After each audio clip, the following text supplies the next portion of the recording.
Mr. Munson. Thank you, Chair.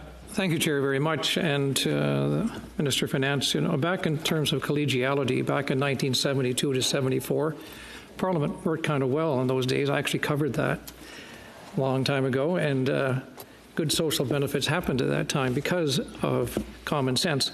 I like C4, and I like the idea that the benefits for jobless workers and underemployed, and I certainly support C4 very much.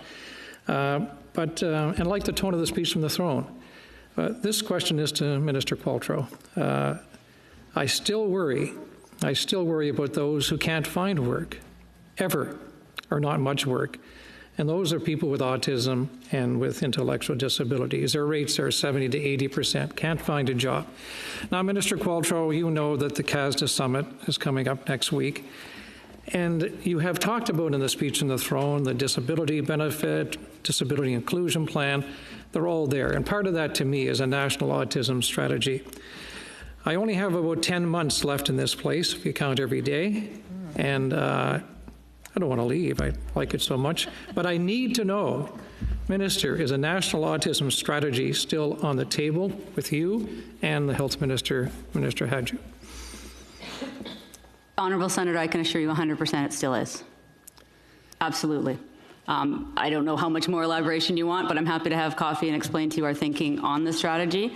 But I can assure everyone in this House that that the autism strategy will be front and center for both the Health Minister and I, and we would have been more underway on this. It's in both our mandate letters had COVID not consumed our lives, because it's a very important thing.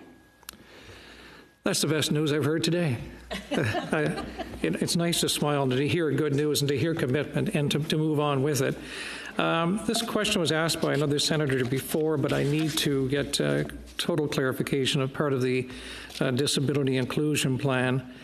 It seems only yesterday that Bill C-20 acknowledged gaps in the Canada Revenue Agency, the disability tax credit program, and we've had studies in this Senate headed by Senator Chantal Petitclerc, dealing with those gaps and eligibility in the disability tax credit as a delivery mechanism for what you say, the $600, which will come this month. To what extent will the disability inclusion plan reform the disability tax credit program? Well, thank you, Senator, for the question. Again, I don't want to take up too much time, but boy, could I. You can. Go ahead. Well, we announced in the speech from the throne three elements of this disability inclusion plan, which I would say was a historic day for the disability movement in this country. One is a disability benefit, which, like the GIS, will be a monthly income supplement for working-age Canadians with disabilities.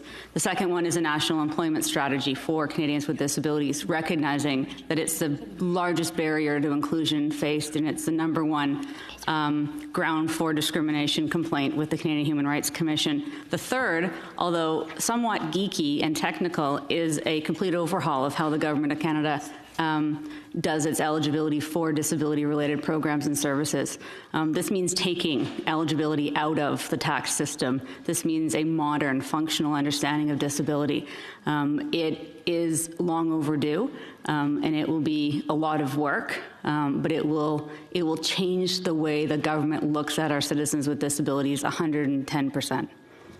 I appreciate those answers very much, and I think we have a couple of minutes left in our 10 minutes, so I'll throw it back to Senator Bovey. Thank you. 2 minutes.